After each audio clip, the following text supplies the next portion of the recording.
Hello friends, आज से शुरू कर रहे हैं complete Indian polity for UPSC series सिर्फ आपके लिए। ये सीरीज़ बेस्ड है लक्ष्मीकांत के लेटेस्ट 7th एडिशन पर और इसमें हम कवर करेंगे इंडियन पॉलिटी के सारे एस्पेक्ट्स। प्राइमरीली ये सीरीज़ यूपीएससी एस्पिरेंट्स के लिए है, मगर अगर आप कोई और कॉम्पिटिटिव एग्जामिनेशन दे रहे हैं जैसे कि एसएससी सीजीएल या क्लैट जहाँ पर इंडियन पॉलिटी का एक इम्पॉर्टेंट रोल है, तो ये आपके लिए भी काफ़ी हेल्पफुल हो सकती है। इवन अगर आप एक कॉमन मैन हैं जो कि कॉन्स्टिट्यूशन के बारे में जानना चाहता है तो भी आपके लिए ये सीरीज़ काफ़ी हेल्पफुल हो सकती है। तो लेट्स गेट स्टार्टेड। आज हम बात करेंगे कॉन्सेप्ट ऑफ इंडियन कॉन्स्टिट्यूशन के बारे में। Concept of Indian constitution M Laxmikanth में 3rd चैप्टर है, पर हम इसे सबसे पहले कवर कर रहे हैं। क्योंकि पहले 2 चैप्टर्स जो हैं, historical background of Indian constitution और मेकिंग ऑफ इंडियन कॉन्स्टिट्यूशन, वो हमें बताते हैं कि कैसे हमारा कॉन्स्टिट्यूशन ग्रेजुअली इवॉल्व हुआ और कैसे कॉन्स्टिट्यूएंट असेंबली ने इंडियन कॉन्स्टिट्यूशन बनाया। और मुझे लगता है कि ये सब जानने से पहले ज़रूरी है कि कॉन्स्टिट्यूशन क्या होता है आप ये समझें। इसीलिए मैं शुरू कर रहा हूँ चैप्टर 3 से। हम कॉन्स्टिट्यूशन के बारे में समझेंगे, कॉन्स्टिट्यूशन के फीचर्स के बारे में समझेंगे। ग्रेजुअली हम पहले 2 चैप्टर्स पर भी आएंगे, मगर शुरुआत करेंगे आज कॉन्सेप्ट ऑफ इंडियन कॉन्स्टिट्यूशन से। तो आइए शुरू करते हैं। पहला वीडियो, पहला chapter, concept of Indian constitution. तो टॉपिक लिस्ट देख लेते हैं। कॉन्सेप्ट ऑफ द कॉन्स्टिट्यूशन को अगर हम सब टॉपिक्स में डिवाइड करें तो सबसे पहली बात आती है व्हाट इज़ कॉन्स्टिट्यूशन। तो हम सबसे पहले समझेंगे कॉन्स्टिट्यूशन क्या है, संविधान क्या है, functions of constitution, qualities of good constitution, types of constitution और कॉन्स्टिट्यूशनलिज्म एंड इट्स एलिमेंट्स। तो सबसे पहले समझते हैं कॉन्स्टिट्यूशन क्या है। कॉन्स्टिट्यूशन या संविधान क्या है। अगर मैं एक आम आदमी से पूछूं, अगर आप लोगों से पूछूं कि आपकी समझ में कॉन्स्टिट्यूशन क्या है, तो आपका क्या जवाब होगा। इसे ऐसे समझिए कि बेसिकली ये जो वर्ड है कॉन्स्टिट्यूशन, ये एक लैटिन वर्ड कॉन्स्टिट्यूअरे से डिराइव्ड है। इसका मतलब होता है टू एस्टैब्लिश और टू सेटअप। अगर हम इसे कॉमन मैन की भाषा में समझें, आज के प्रेजेंट सेंस में इसको डिफ़ाइन करें, तो ये एक सेट ऑफ प्रिंसिपल्स हैं जो किसी भी कंट्री की गवर्नेंस के लिए एसेंशियल है। ये एक सेट ऑफ प्रिंसिपल्स है जो डिफ़ाइन करता है कि उस देश की गवर्निंग सेटअप किस तरह का है, किस तरह से ऑर्गेनाइज की गई है गवर्नमेंट, किस तरह से गवर्नमेंट की वर्किंग है, यानी फॉर्म ऑफ स्टेट क्या है, डेमोक्रेटिक सेटअप है या किसी और तरह का सेटअप है। अगर डेमोक्रेसी भी है तो प्रेसिडेंशियल डेमोक्रेसी है, पार्लियामेंट्री डेमोक्रेसी है, डायरेक्ट डेमोक्रेसी है, इनडायरेक्ट डेमोक्रेसी है। वर्किंग ऑफ द गवर्नमेंट क्या है, distribution of power between various organs of government क्या है, what is the relationship between government and the people in terms of their rights and duties, यानी various political institutions कौन से हैं, उनके पास क्या राइट्स हैं, उनकी क्या ड्यूटीज़ हैं, सिटीजन्स के पास क्या राइट्स हैं, सिटीजन्स की क्या ड्यूटीज़ हैं। ये सब हमें कॉन्स्टिट्यूशन के थ्रू पता चलता है। अगर कॉन्स्टिट्यूशन ना हो तो क्या हो। इसे आप ऐसे समझें कि अगर आपने देखा होगा कि भारत में अगर कोई चौराहा है, एक ट्रैफिक सिग्नल है, और वहाँ पर अगर आपको कोई ट्रैफिक पुलिस वाला ना दिखे, तो आप देखते हैं क्या होता है कि जो गाड़ियाँ हैं वो इधर उधर से क्रिस क्रॉस करने की कोशिश करती है और वहाँ पर एक केओटिक एनार्किकल काइंड ऑफ माहौल बन जाता है। तो कॉन्स्टिट्यूशन जो है वो एक ऑर्डर लेकर के आता है, एक सिस्टम लेकर के आता है। आज आप और मैं जब एक कंट्री में रह रहे हैं तो हमें पता है कि एक सिस्टम है। कोई है जो सड़कें बनाने पर ध्यान दे रहा है, कोई है जो लॉ एंड ऑर्डर पे ध्यान दे रहा है, कोई है जो हेल्थ केयर पे ध्यान दे रहा है। तो ये पूरा सिस्टम है। हमें पता है कि इलेक्शंस हो रहे हैं, हमें पता है कि ब्यूरोक्रेट्स चुने जा रहे हैं। तो ये सब एक सिस्टम है जो कि कॉन्स्टिट्यूशन के थ्रू आया है। ऐसा नहीं है कि हमेशा से था। अगर कॉन्स्टिट्यूशन नहीं रहा तो फिर होगा जंगल राज। और बेसिकली एक हम कहते हैं कि जिसकी लाठी उसकी भैंस वाला सिस्टम हो जाएगा, जिसका जो मन आएगा वो वैसे काम करेगा। अब बात करते हैं नेक्स्ट टॉपिक के बारे में, जो कि है फंक्शंस ऑफ कॉन्स्टिट्यूशन। कॉन्स्टिट्यूशन का क्या रोल है, कॉन्स्टिट्यूशन क्या करता है। एक ब्रीफ में अभी हमने थोड़ा समझा था। अगर हम इसे प्रॉपरली पॉइंट वाइज देखें तो इलियट बुल्मर, जो कि एक कॉन्स्टिट्यूशनल एक्सपर्ट हैं, स्कॉलर हैं, उन्होंने कॉन्स्टिट्यूशन के कुछ फंक्शंस डिफाइन किए हैं। जैसे उन्होंने कहा कि कॉन्स्टिट्यूशन कहता है declare and define the boundaries, nature and authority of political community. Constitution define करता है, क्या डिफाइन करता है कि पॉलिटिकल कम्युनिटी की बाउंड्रीज क्या है, यानी लेट्स से गवर्नमेंट है वो क्या कर सकती है और क्या नहीं कर सकती।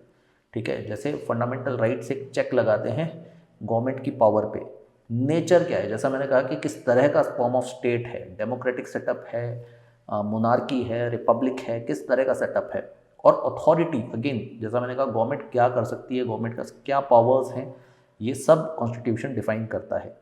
Express the identity and values of a national community.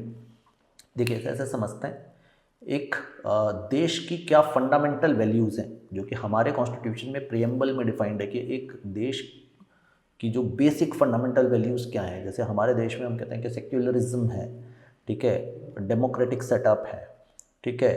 तो हमारे देश की जो फंडामेंटल वैल्यूज़ हैं वो क्या हैं। फिर declare and define the rights and duties of citizens. जैसा हमने कहा कि एक नागरिक के पास क्या कर्तव्य है, क्या अधिकार हैं, क्या राइट्स हैं, क्या ड्यूटीज़ हैं, ये कॉन्स्टिट्यूशन डिफाइन करता है। Establish and regulate the political institutions of the country. Various political institutions constitution के थ्रू गवर्न एस्टैब्लिश होते हैं, उनका रेगुलेशन होता है। जैसे हमारे यहाँ अगर देखा जाए तो इलेक्शन कमीशन एक कॉन्स्टिट्यूशनल बॉडी है, यूपीएससी है, ठीक है। तो ये वेरियस पॉलिटिकल इंस्टीट्यूशंस हैं, वेरियस पॉलिटिकल पार्टीज़ हैं जो कॉन्स्टिट्यूशन जिनके बारे में डिफ़ाइन करता है और उनको रेगुलेट करने का काम भी कॉन्स्टिट्यूशन करता है। Divide power between various organs of the government. Constitution जो है वो पावर को अलग अलग ऑर्गन्स ऑफ गवर्नमेंट में डिवाइड करता है। हमारे यहाँ जुडिशरी है, एग्जीक्यूटिव है, लेजिस्लेचर है, कॉन्स्टिट्यूशन ने डिफाइन किया हुआ है किस तरीके से कौन सा ऑर्गन काम करेगा, क्या उसकी पावर्स हैं, क्या उसकी लिमिटेशंस ऑफ पावर्स हैं।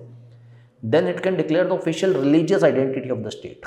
कॉन्स्टिट्यूशन ये भी डिफाइन करता है कि किसी भी देश की रिलीजियस आइडेंटिटी क्या है। फॉर एग्जांपल अगर आप पाकिस्तान जाएंगे तो इस्लाम वहाँ पर ऑफिशियल रिलीजन है, लेकिन अगर हम भारत में देखें तो भारत में हमने सेक्युलरिज्म को चुना है, धर्मनिरपेक्षता को चुना है, that is our religious identity. Then constitution can commit states to particular social, economic और डेवलपमेंट गोल्स। तो कॉन्स्टिट्यूशन आउटलाइन करता है और स्टेट को एनकरेज करता है कुछ पर्टिकुलर सोशल, इकोनॉमिक और डेवलपमेंट गोल्स को परस्यू करने के लिए। जैसे हमारे देश में कुछ हद तक ये काम directive principles of state policy करता है, जिनमें उन्होंने गोल्स आइडेंटिफाई किए हुए हैं, क्या हमारे सोशल गोल्स हैं, क्या हमारे इकोनॉमिक गोल्स हैं, क्या हमारे डेवलपमेंट गोल्स हैं, और वो स्टेट को एनकरेज करता है कि उन गोल्स को परस्यू करने के लिए पॉलिसीज़ बनाई जाए। So what are the qualities of good constitution. अगर हम देखें कि एक अच्छे संविधान में क्या क्वालिटीज़ होनी चाहिए, तो सबसे पहला पॉइंट आता है ब्रेविटी। देखिए ब्रेविटी का मतलब क्या है कि कोई भी कॉन्स्टिट्यूशन टू द पॉइंट होना चाहिए, अननेसेसरली लेंदी नहीं होना चाहिए, अनवारंटेड प्रोविजंस नहीं होने चाहिए, ठीक है, बिल्कुल टू द पॉइंट होना चाहिए। तो क्या हमारा कॉन्स्टिट्यूशन इस पैरामीटर को सेटिस्फाई करता है? कुछ हद तक हम कहेंगे नहीं करता है, क्योंकि हमारा कॉन्स्टिट्यूशन बड़ा ही लेंदी कॉन्स्टिट्यूशन है। इनफैक्ट हमारा जो कॉन्स्टिट्यूशन है वो दुनिया का सबसे लेंदीएस्ट रिटन कॉन्स्टिट्यूशन है। तो ब्रेविटी के पैरामीटर पे तो हम खरे नहीं उतरते, ठीक है। दूसरा पॉइंट है क्लैरिटी। क्लैरिटी का मतलब कॉन्स्टिट्यूशन की जो लैंग्वेज है वो कॉम्प्लिकेटेड नहीं होनी चाहिए, आम आदमी को आसानी से समझ में आ जानी चाहिए। क्या हमारा कॉन्स्टिट्यूशन इस पैरामीटर को सेटिस्फाई करता है? सही जवाब है नहीं। हमारा जो कॉन्स्टिट्यूशन है, हमारी कॉन्स्टिट्यूएंट असेंबली के बारे में जब हम पढ़ेंगे तो हम देखेंगे कि उसमें ज़्यादातर लीगल ल्यूमिनरीज थे, जो कॉन्स्टिट्यूशन को ड्राफ्ट करने वाले लोग थे ज़्यादातर। और हमारी जो कॉन्स्टिट्यूशन है वो काफ़ी कॉम्प्लिकेटेड लीगल लैंग्वेज में लिखा गया है, लीगलीज जैसे कहा जाता है। तो बेसिकली क्लैरिटी का तो हम कहेंगे हमारे कॉन्स्टिट्यूशन में अभाव है, ठीक है। बहुत इजी टू अंडरस्टैंड कॉन्स्टिट्यूशन नहीं है। इवन जो डिस्ट्रीब्यूटेड है, काफ़ी सारे प्रोविजंस काफ़ी अलग अलग जगह डिस्ट्रीब्यूटेड हैं। किसी भी चीज़ को लेकर के एक प्रोविज़न अगर पार्ट 4 में है, कहीं आपको पार्ट 20 में भी उसका कहीं ना कहीं उल्लेख मिल जाएगा। तो बेसिकली हम ये कहेंगे कि क्लैरिटी का तो हमारे कॉन्स्टिट्यूशन में अभाव है। फिर हम बात करें अगर डेफिनेटनेस का मतलब क्या होता है कि कॉन्स्टिट्यूशन में एम्बिग्विटी ना हो, कन्फ्यूज़न ना हो, मल्टीपल तरीके से उसे इंटरप्रेट किए जाने की गुंजाइश ना हो, ठीक है। बहुत ही डेफिनेट हर चीज़ का मीनिंग हो कि ये कहा गया, इसका एक ही मतलब निकलता है। क्या हमारा कॉन्स्टिट्यूशन इस पैरामीटर को सेटिस्फाई करता है? अगेन जैसा मैंने कहा कि हमारा कॉन्स्टिट्यूशन काफ़ी कॉम्प्लिकेटेड भाषा में भी बना हुआ है, और एकदम हम ये नहीं कह सकते कि 100% इसमें डेफिनेटनेस है, क्योंकि काफ़ी बार अगर आप देखें बहुत सारे इसमें टर्म्स ऐसे यूज़ किए गए हैं जिसका मतलब अगर 4 लोगों से पूछें तो 4 अलग अलग मतलब निकल सकते हैं। इसीलिए आप देखोगे कि कई बार सुप्रीम कोर्ट जजमेंट्स में भी होता है कि एक सुप्रीम कोर्ट जजमेंट कॉन्स्टिट्यूशन के किसी पर्टिकुलर लाइन का मतलब एक निकालता है और दूसरा सुप्रीम कोर्ट जजमेंट उसकी लाइन का मतलब दूसरा निकाल देता है। इसीलिए हाँ, ये एक जो एम्बिग्विटी है वो कुछ हद तक हमारे कॉन्स्टिट्यूशन में है। फिर अगर हम कहें कि एक अच्छे कॉन्स्टिट्यूशन की क्या क्वालिटी होती है, तो वो कॉम्प्रिहेंसिव होता है। कॉम्प्रिहेंसिव मतलब कंप्लीट होता है, इट एड्रेसेस एवरीथिंग। तो इस मामले में काफ़ी हद तक हमारा कॉन्स्टिट्यूशन सक्सेसफुल रहा है, क्योंकि एक इतना बड़ा कॉन्स्टिट्यूशन हमने बनाया है, लेंथीएस्ट रिटन कॉन्स्टिट्यूशन हमने बनाया है, तो ये काफ़ी हद तक कॉम्प्रिहेंसिव है। ठीक है, काफ़ी हद तक सारे गैप्स को ये फिल करता है, हर तरह के इश्यू को एड्रेस करता है। तो काफ़ी हद तक हमारा कॉन्स्टिट्यूशन काफ़ी कॉम्प्रिहेंसिव है। फिर बात आती है सूटेबिलिटी। सूटेबिलिटी का क्या मतलब है कि आपका जो कॉन्स्टिट्यूशन है वो आपके देश की हिस्ट्री, पॉलिटिकल सिस्टम, आपके देश की जो फंडामेंटल वैल्यूज़ हैं, आपके देश का जो आर्ट है, कल्चर है, सोसाइटल सेटअप है, उसके लिए सूटेबल होना चाहिए। ठीक है, जैसे हमारा कॉन्स्टिट्यूशन क्या हमारे देश के सोशो इकोनॉमिक हिस्टोरिकल सेटअप के लिए सूटेबल है? बिल्कुल सूटेबल है। हमारे कॉन्स्टिट्यूशन ने काफ़ी हद तक इस तरीके के प्रोविजंस रखे हैं जो हमारे देश के लिए यूनिक हैं, हमारे देश के सेटअप को सूट करते हैं। फॉर एग्जांपल, हमने अपने कॉन्स्टिट्यूशन में जो हमारे देश में उस समय प्रिवेलिंग कंडीशंस थी, कास्ट सिस्टम था हमारे देश में, उसे एड्रेस किया है। या अगर हमारे देश में मल्टीपल रिलीजियंस थे तो हमने उसे एड्रेस करते हुए प्रोविजंस रखे हैं। हमने हर धर्म को एक हमारे देश में मल्टीपल इतनी डाइवर्सिटी थी, इतने तरह के कल्चर्स हैं, तो हमने उनको ध्यान देते हुए प्रोविजंस रखे हैं कि कहीं पर भी कोई एक्सक्लूडेड फील ना करे। एक इंक्लूसिव सेटअप बनाने की हमारे कॉन्स्टिट्यूशन में हमने कोशिश की है। तो बिल्कुल हमारा जो कॉन्स्टिट्यूशन है वो हमारे देश के हर तरीके से, हम history, art, culture, political, societal setup को देखें तो काफ़ी हद तक हमारा कॉन्स्टिट्यूशन जो है वो सूट करता हुआ, सबकी नीड्स को फुलफ़िल करता हुआ नज़र आता है। फिर बात आती है स्टेबिलिटी की, कि कॉन्स्टिट्यूशन स्टेबल हो, ऐसा नहीं हो कि उसे बहुत आसानी से टेम्पर किया जा सके, बहुत आसानी से उसे बदला जा सके और वो लगातार बदलता ही रहे। तो ऐसा नहीं है। हमारे कॉन्स्टिट्यूशन हम कहते हैं blend of rigid and flexible. तो इतना आसान इसे टेम्पर करना नहीं है। कोई भी कॉन्स्टिट्यूशनल अमेंडमेंट अगर आप कर रहे हैं तो उसके लिए बाकायदा डिफाइंड प्रोसेसेस हैं। इतना इजी नहीं है कि आप उसे इजीली टेम्पर कर दें। इसी के साथ कॉन्स्टिट्यूशन अडेप्टेबिलिटी भी मांगता है। एक अच्छा कॉन्स्टिट्यूशन अडेप्टेबल होना चाहिए, क्योंकि वक्त बदल रहा है, हर समय वक्त के साथ हर चीज़ को बदलना होता है। तो आपके कॉन्स्टिट्यूशन में भी उसके अकॉर्डिंग चेंजेस करने होते हैं। जैसे फॉर एग्जांपल, जब कॉन्स्टिट्यूशन बनाया गया था तब उस समय आर्टिफिशियल इंटेलिजेंस जैसी कोई चीज़ नहीं थी। अब आपके और हमारे ज़माने में एआई जैसी चीज़ें आ गई हैं, तो आपको आपके सिस्टम में उस तरीके की लॉज इंट्रोड्यूस करने होंगे, उस तरह के प्रोसेस चीज़ें इंट्रोड्यूस करनी होगी जो इस नए ज़माने के नए चैलेंजेस को एड्रेस कर सकें। तो कॉन्स्टिट्यूशन अडेप्टेबल भी होना चाहिए, उसमें समय के साथ बदलाव किए जाने की संभावना होनी चाहिए, और हमारे कॉन्स्टिट्यूशन में वो है। इवन दो कॉन्स्टिट्यूशनल अमेंडमेंट करना आसान नहीं है, मगर फिर भी कॉन्स्टिट्यूशनल अमेंडमेंट्स करने का प्रोसेस दिया गया है। तो यानी हमारा कॉन्स्टिट्यूशन अडेप्टेबल भी है, समय रहने पर उसमें अमेंडमेंट्स किए जा सकते हैं और किए गए हैं। ठीक है, 1951 ऑनवर्ड्स काफ़ी सारे अमेंडमेंट्स कॉन्स्टिट्यूशन में किए गए हैं, जिसकी वजह से हमारा कॉन्स्टिट्यूशन उस शेप तक आ पाया जिस शेप में वो आज है। अब हम बात करते हैं टाइप्स ऑफ कॉन्स्टिट्यूशन की। देखिए, कॉन्स्टिट्यूशन के अलग अलग टाइप्स हैं। अगर हम कॉन्स्टिट्यूशन को क्लासिफिकेशन, जिसको हम कह सकते हैं कि हम कॉन्स्टिट्यूशन को अलग अलग तरीके से क्लासीफाई कर सकते हैं, क्योंकि एक हमारा कॉन्स्टिट्यूशन है, ऐसे ही दुनिया में हर देश का अपना एक कॉन्स्टिट्यूशन है। ठीक है, तो कॉन्स्टिट्यूशन को हम कह सकते हैं, अगर हम पहले तरीके से क्लासीफाई करें तो एक टाइप होता है इवॉल्व्ड एंड इनेक्टेड। तो इवॉल्व्ड का मतलब क्या है? इवॉल्व्ड का मतलब क्या होता है? जो समय के साथ धीरे धीरे ग्रेजुअली बना है। तो कॉन्स्टिट्यूशन जैसे फॉर एग्जांपल ब्रिटिश कॉन्स्टिट्यूशन है, वो किसी एक किताब में नहीं लिखा गया। इट्स उसमें जुडिशियल डिसीजंस भी हैं, कन्वेंशंस भी हैं, प्रैक्टिसेस भी हैं, प्रिंसिपल्स भी हैं, जो over a period of time evolve हुए हैं और अभी भी इवॉल्व हो रहे हैं। तो उसे हम एक क्यूमुलेटिव कॉन्स्टिट्यूशन कहते हैं, या एक इवॉल्व कॉन्स्टिट्यूशन कहते हैं, जो किसी एक पॉइंट ऑफ टाइम पे नहीं बना है। Over a period of time अलग अलग चीज़ों से वो कॉन्स्टिट्यूशन बना है। ऐसे कॉन्स्टिट्यूशन को हम इवॉल्व कॉन्स्टिट्यूशन कहते हैं। जैसे ब्रिटिश कॉन्स्टिट्यूशन फॉर एग्जांपल इसका एक बड़ा अच्छा एग्जांपल है। अगर हम इनेक्टेड कॉन्स्टिट्यूशन की बात करें तो कॉन्स्टिट्यूएंट असेंबली के द्वारा जो इनेक्ट किया गया है, या किसी किंग ने जो प्रोमलगेट किया है, ऐसे कॉन्स्टिट्यूशन को हम इनेक्टेड कॉन्स्टिट्यूशन कहते हैं।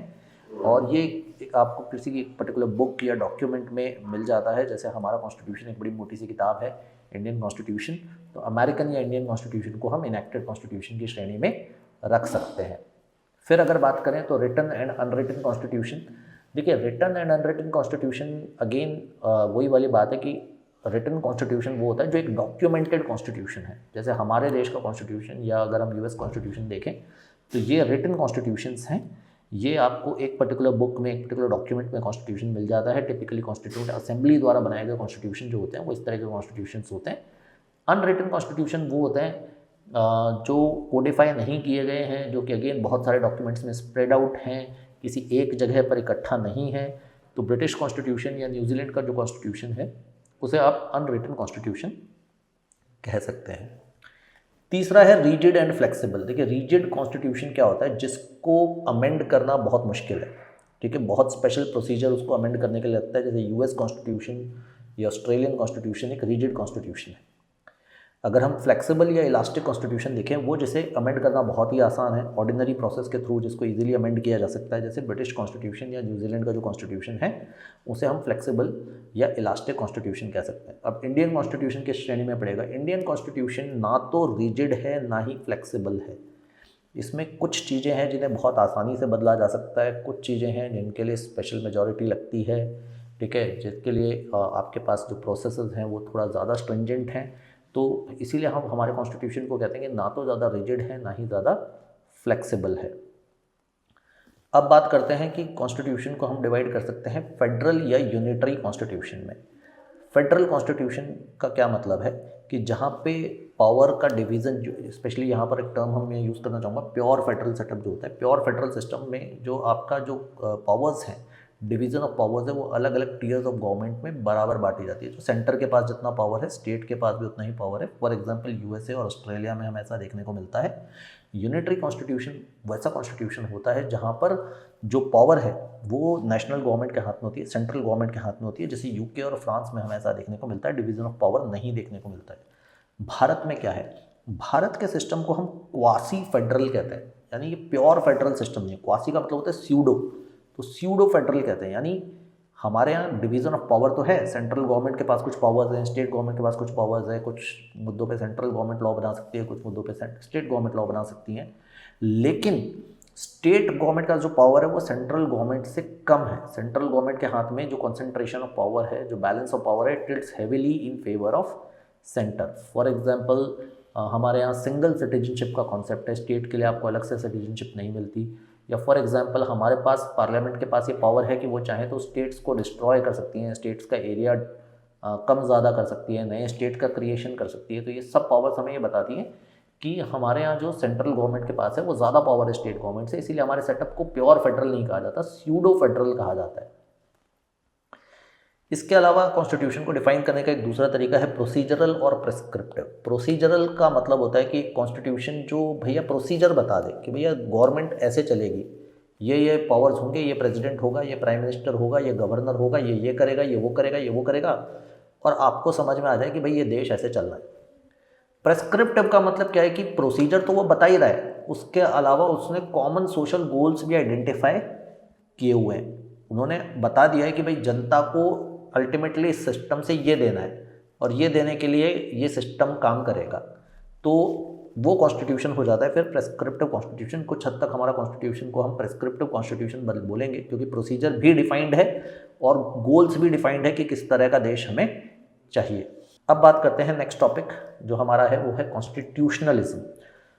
कॉन्स्टिट्यूशनलिज्म बेसिकली एक कॉन्सेप्ट है। इसे ऐसे समझें कि हर जगह जहाँ पर कॉन्स्टिट्यूशन है ज़रूरी नहीं कि वहाँ कॉन्स्टिट्यूशनलिज्म है या कॉन्स्टिट्यूशन की स्पिरिट है या कॉन्स्टिट्यूशन की भावना है, ठीक है। इवन जिन देशों में डिक्टेटरशिप है या हम ये मान के चलें कि एक ब्लेटेंट रूल चल रहा है, वहाँ पर भी कॉन्स्टिट्यूशन तो है, एक सिस्टम ऑफ गवर्नेंस तो है, मगर कॉन्स्टिट्यूशनलिज्म नहीं है। कॉन्स्टिट्यूशनलिज्म हम तब मानते हैं जब रूल ऑफ लॉ हो, ठीक है, जब पावर जो है वो जनता से डिराइव्ड हो, जो लिमिटेड गवर्नमेंट, एक बड़ा इंपॉर्टेंट फीचर हम मानते हैं कि गवर्नमेंट के पास जो पावर है उस पर लिमिटेशंस हो। ऐसा नहीं है कि गवर्नमेंट अथॉरिटेरियन रूल है, अपनी मर्जी, मैंने ये चाह लिया कल से ऐसा होगा तो ऐसा ही होगा, नहीं, मेरी पावर पे चेक्स होने चाहिए कि जनता के भलाई में काम हो। अगर वहाँ उस तरीके से काम हो रहा है तो हम कहते हैं कॉन्स्टिट्यूशनलिज्म है।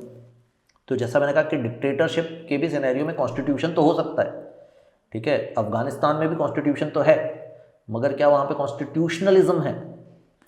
ठीक है, तो लुइस हेंकिन जो एक स्कॉलर हैं, उन्होंने 8 एलिमेंट्स कॉन्स्टिट्यूशनलिज्म के आइडेंटिफाई किए हैं। उन्होंने कहा है कि अगर ये 8 एलिमेंट्स कहीं पर पाए जाते हैं तो उस वहाँ पर हम कह सकते हैं कि कॉन्स्टिट्यूशन भी है और कॉन्स्टिट्यूशनलिज्म भी है। सबसे पहले वो कहते हैं पॉपुलर सोवरेनिटी। पॉपुलर सोवरेनिटी का मतलब ये है कि जो शासन है, जो लोग शासन कर रहे हैं, उनको वो अथॉरिटी जनता ने दी है।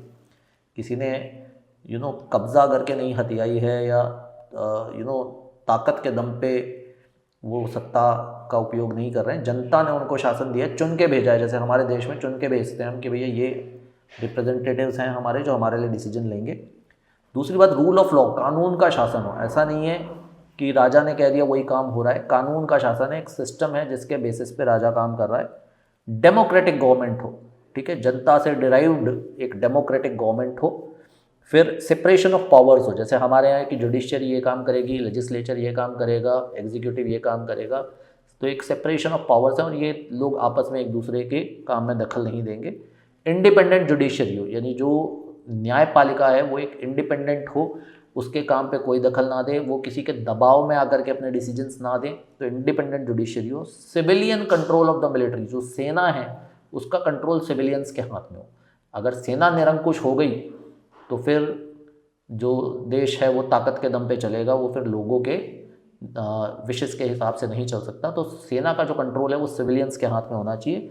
पुलिस गवर्नड बाय लॉ, जो पुलिस है अगेन वो एक पावर है, उनके पास फोर्स है, तो वो लॉ से गवर्न होनी चाहिए, कानून के हिसाब से चलनी चाहिए। एक्स्ट्रा जुडिशियल एक्ट्स उनको नहीं करने चाहिए, ठीक है। तो एक जुडिशियल न्यायपालिका का कंट्रोल उन पर होना चाहिए, कानून के शासन के अंतर्गत पुलिस को काम करना चाहिए। And then respect for individual rights, हर आदमी के अधिकारों का सम्मान होना चाहिए। आपके अधिकारों का सम्मान, मेरे अधिकारों का सम्मान, गरीब के अधिकार का सम्मान, अमीर के अधिकार का सम्मान।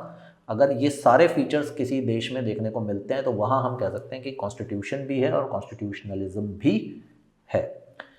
यहाँ पर ये chapter concept of the Indian constitution हम खत्म करते हैं, ठीक है। नेक्स्ट चैप्टर जो हम देखेंगे वो salient features of Indian constitution होगा, जहाँ पर हम कॉन्स्टिट्यूशन के वेरियस फीचर्स के बारे में बात करेंगे, कॉन्स्टिट्यूशन को थोड़ा और गहराई से समझेंगे। Till then, thank you guys.